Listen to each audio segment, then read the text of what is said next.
The great Sal Paolantonio covering the NFL for ESPN. He is brought to us by Parks Casino and Sportsbook.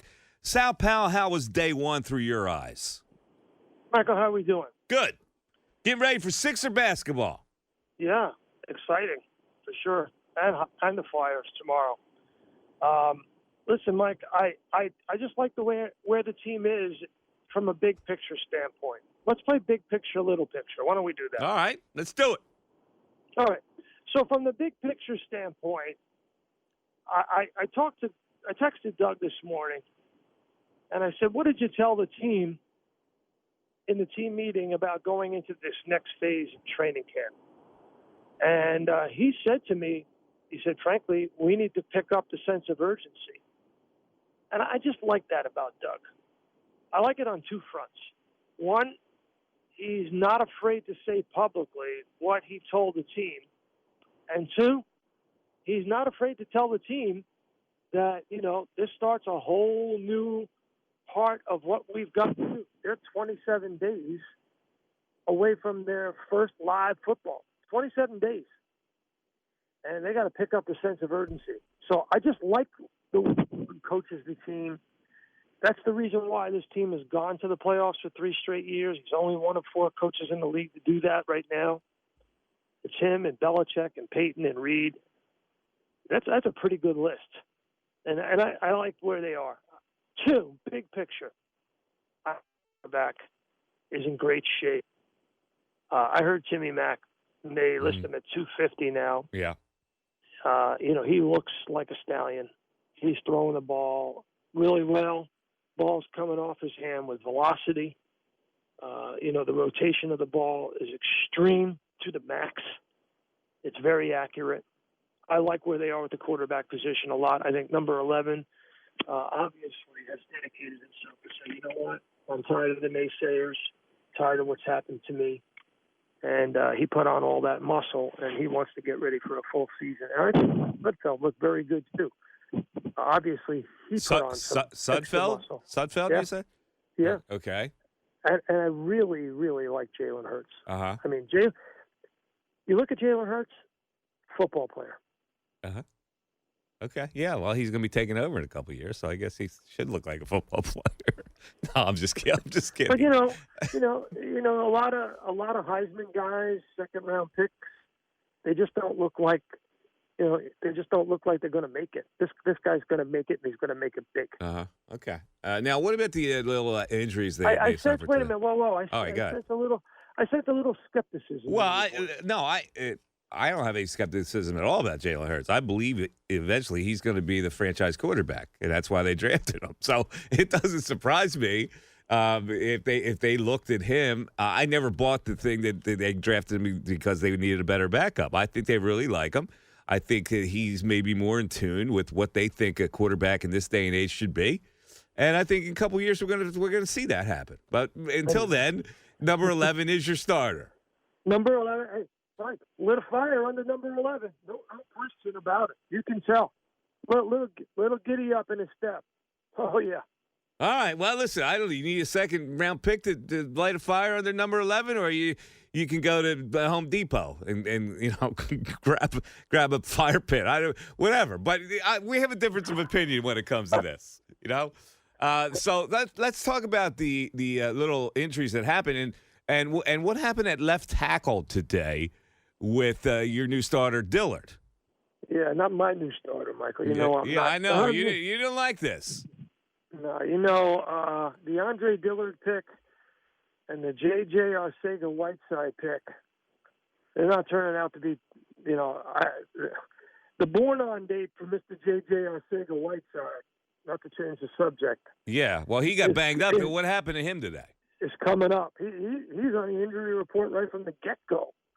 But with Dillard, surprising, in some respects, but not surprising in others. I am not a big believer that Andre Dillard is going to be the left tackle for this football team now or in the future. He's got a lot to prove.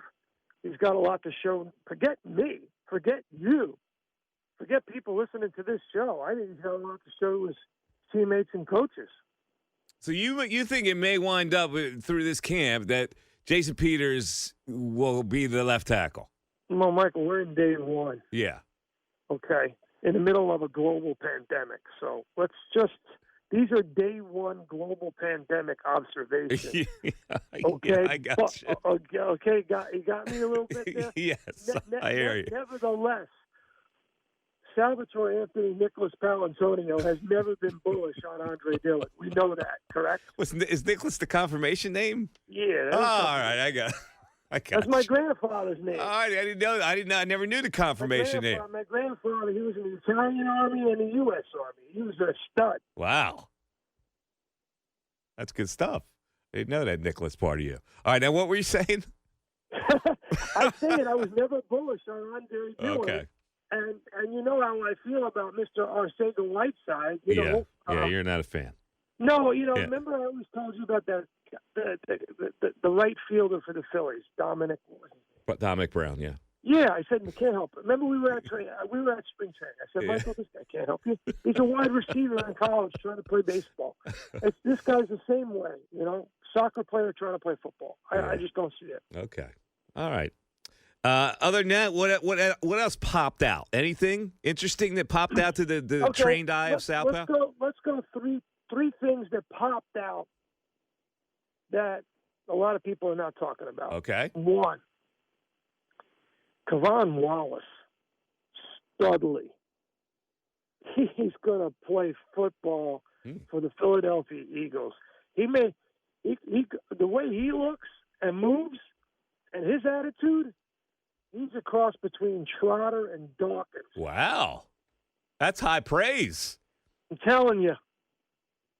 So will he? I like that guy a lot. So as a safety, you like him as a strong safety? Safety, linebacker. You think he'd be a linebacker? He's a little light.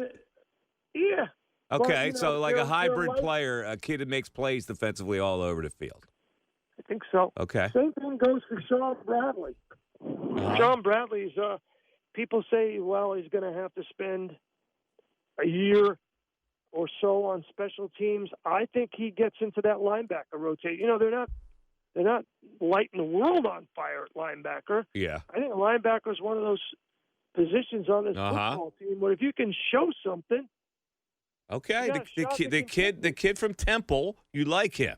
Mount Holly, New Jersey, Temple football. Yep, like him. All right. And number 3, I was impressed. Despite the drops early from the punt returner position, I was impressed by Jalen Reed. Okay. All right. He moves at a different speed than everybody on the field except Deshaun Jackson. I like it. And they lined up with Deshaun and Rieger and in the slot Ward, right? Listen, Greg Ward, keep him on the field. He's got great spatial awareness. He's tough. He used to play quarterback. He understands where he's supposed to be on the football field. He drops nothing. Catches everything. I don't see how you take Greg Ward off the field. I really don't. All right, this is good stuff. Optimistic stuff on day one during the pandemic. I like it. Yeah, I gave you a little bit. All right, Sal. Listen, you have a great rest of the week. We will talk to you. Remember my full name now? The full name. Give it to me. Well, it was Salvatore. I forgot your middle name. Anthony? Nicholas Paolantonio.